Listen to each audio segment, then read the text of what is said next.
اعوذ باللہ من الشیطان الرجیم بسم اللہ الرحمن الرحیم نحمدہ ونصلی علی رسولہ الکریم رب اشرح لی صدری ویسر لی امری واحلل عقدۃ من لسانی یفقہوا قولی۔ سورہ بقرہ کی آیت نمبر 153 سے ترجمہ اور تفسیر کا آغاز کیا جا رہا ہے۔ یا ایھا الذین، اے لوگو جو کہ آمنو ایمان لائے، نستعینو تم مدد مانگو، بالصبر صبر سے، والصلاۃ اور نماز، انا بشک اللہ مع ساتھ ہے صابرین صبر کرنے والوں کے۔ ولا اور نہ، تقولو کہو، لمن اسے جو، یقتلو مارے جائیں، فی سبیل اللہ راستے میں اللہ کے، اموات مردہ، بلکہ احیاء زندہ ہے، ولیکن لیکن، لا تشعرون تم شعور نہیں رکھتے ہو۔ وَلَنَبْلُوَنَّکُمْ اور ضرور ہم آزمائیں گے تمہیں، بِشَیْءٍ کچھ، من سے، الخوف خوف سے، والجوع اور بھوک سے، ونقص اور نقصان، من الاموال مالوں میں سے، والانفس اور جانوں سے، والثمرات اور پھلوں سے، وبشری اور خوشخبری دیں آپ، الصابرین صبر کرنے والوں کو۔ الذین وہ لوگ جو، اذا جب، اصابتہم پہنچے انہیں، مصیبت کوئی مصیبت، قالوا وہ کہیں، انا للہ ہم اللہ کے لیے، وانا اور ہم، الیہ اسی کی طرف، راجعون لوٹنے والے ہیں۔ اے مسلمانوں، مدد لو صبر اور نماز سے، بے شک اللہ صبر کرنے والوں کے ساتھ ہے۔ تحویل قبلہ میں جو مخالفین کی طرف سے اعتراض تھا، اس کے دو اثر تھے۔ ایک مذہب اسلام پر، کہ اعتراض سے مذہب کی حقانیت میں شبہ پیدا کیا جاتا رہے۔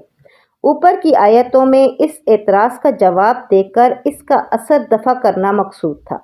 دوسرا اثر تبع اہل اسلام پر، کہ اعتراض سے بالخصوص جواب دینے کے بعد بھی اس پر بیجا اصرار کرنے سے قلب میں رنج اور صدمہ پیدا ہوتا ہے۔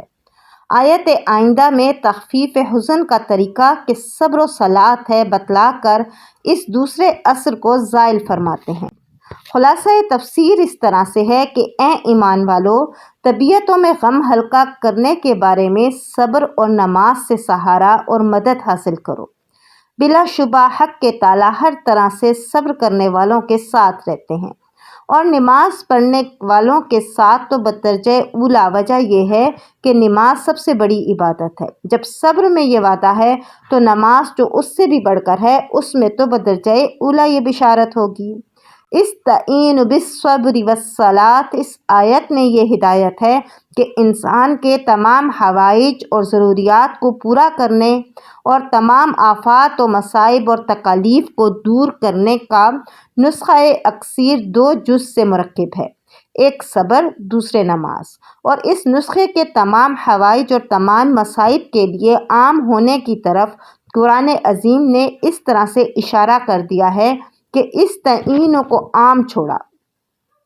کوئی خاص چیز ذکر نہیں فرمائی کہ فلاں کام میں ان دونوں چیزوں سے مدد حاصل کرو۔ اس سے معلوم ہوا کہ یہ دو چیزیں ایسی ہیں کہ ان سے انسان کی ہر ضرورت میں مدد حاصل کی جا سکتی ہے۔ تفسیر مظہری میں اس عموم کو واضح کر دیا ہے کہ اب اس دو جزئی نسخے کے دونوں اجزاء کو سمجھ لیجئے۔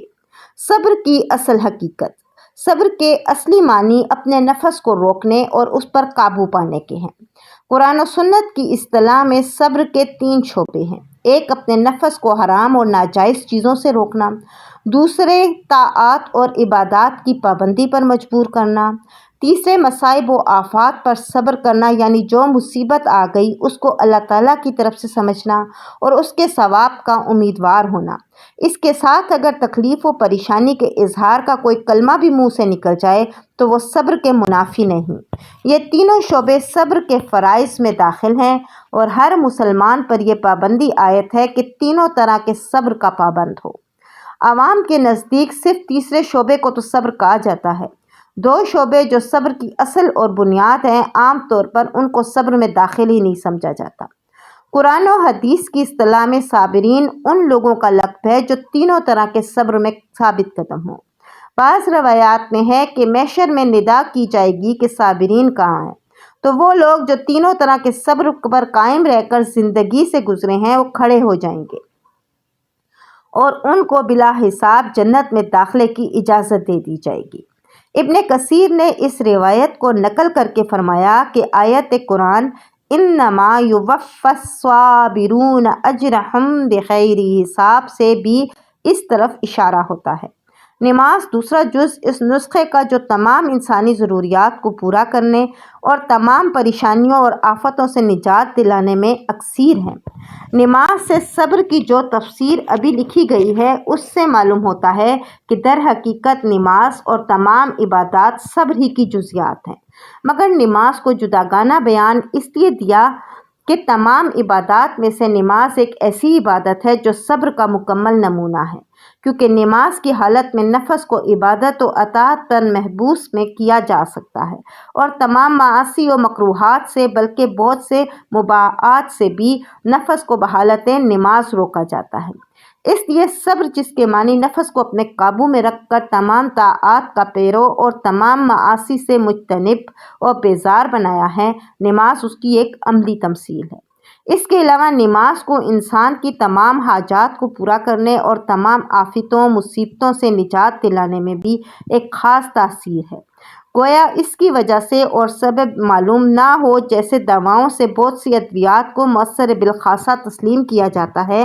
یعنی کیفیات حرارت و برودت کے حساب سے جیسے کسی خاص مرض کے ازالے کے لیے بعض دوائیں بالخاصہ مؤثر ہوتی ہیں، جیسے درد گردہ کے لیے فرنگی دانہ کو ہاتھ یا منہ میں رکھا جائے اور بہت سے امراض کے لیے عود صلیب وغیرہ کو گلے میں ڈالنا مؤثر بالخاصہ ہے۔ سبب نامعلوم ہے، لوہے کو کھینچنے میں مقناطیس مؤثر بالخاصہ ہے، وجہ معلوم نہیں۔ اسی طرح نماز تمام انسانی ضروریات کی کفالت اور تمام مصائب سے نجات دلانے میں مؤثر بالخاصہ ہے،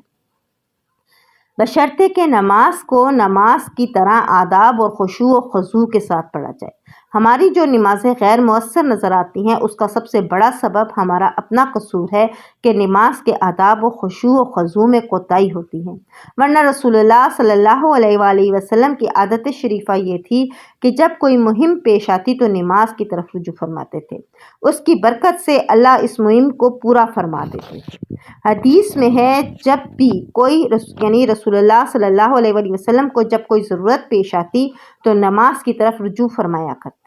صبر اور نماز تمام مشکلات اور مصائب سے نجات کا سبب اس لیے ہے کہ صبر سے اللہ تعالیٰ کی معیت نصیب ہوتی ہے۔ ان اللہ مع الصابرین، اس کلمے میں اس کا راز بتلا دیا گیا ہے کہ صبر حل مشکلات اور دفع مصائب کا سبب کیسے بنتا ہے۔ ارشاد کا حاصل یہ ہے کہ صبر کے نتیجے میں انسان کو حق تعالیٰ کی معیت نصیب ہوتی ہے، اور یہ ظاہر ہے جس شخص کے ساتھ رب العزت کی طاقت ہو اس کا کون سا کام رک سکتا ہے اور کون سی مصیبت اس کو عاجز کر سکتی ہے۔ اور نہ کہو ان کو جو مارے گئے خدا کی راہ میں کہ مردے ہیں، بلکہ وہ زندہ ہیں لیکن تم کو خبر نہیں۔ اوپر ایک خاص ناگوار واقعے میں صبر کی تعلیم اور صابرین کی فضیلت بیان فرمائی تھی۔ آیات آئندہ میں اور بھی بعض واقعات خلاف طبع کی تفصیل اور اس میں صبر کی ترغیب اور فضیلت بیان فرماتے ہیں، جن میں قتل و قتال مع الکفار کا مضمون مقدم فرماتے ہیں، دو وجہ سے۔ اول بوجہ اعظم ہونے کے کہ اعظم پر صبر کرنے والا اصغر پر بھی بدرجۂ اولیٰ صبر کرے گا، یعنی کوئی بڑی تکلیف آئے گی اس پر صبر کرنے والا چھوٹی تکلیف میں بھی صبر کرے گا۔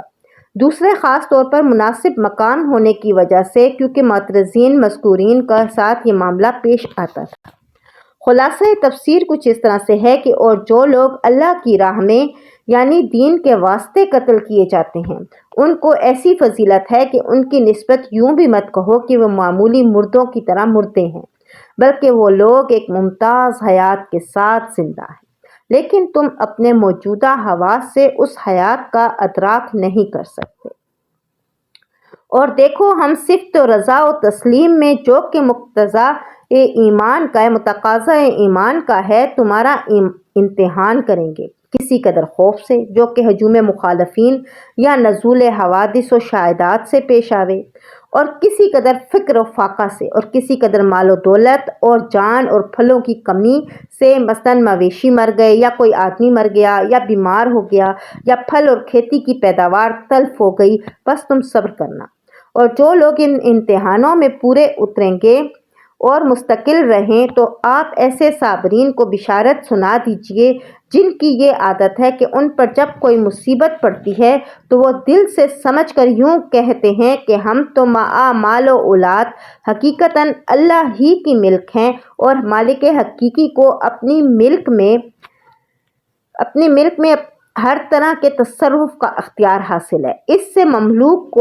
کا تنگ ہونا کیا معنی ہے، اور ہم سب دنیا سے اللہ تعالیٰ ہی کے پاس جانے والے ہیں، سو یہاں کے نقصانوں کا بدلہ وہاں جا کر رہے گا۔ اور جو مضمون بشارت کا ان کو سنایا جائے گا وہ یہ کہ ان لوگوں پر جدا جدا خاص رحمتیں بھی ان کو پروردگار کی طرف سے مبذول ہوں گی، اور سب پر بلا اشتراک عام رحمت بھی ہوگی، اور یہی لوگ ہیں جن کی حقیقت حال تک رسائی ہوگی کہ حق تعالیٰ کو ہر چیز کا مالک اور نقصان کا تدارک کرنے والا سمجھ گئے۔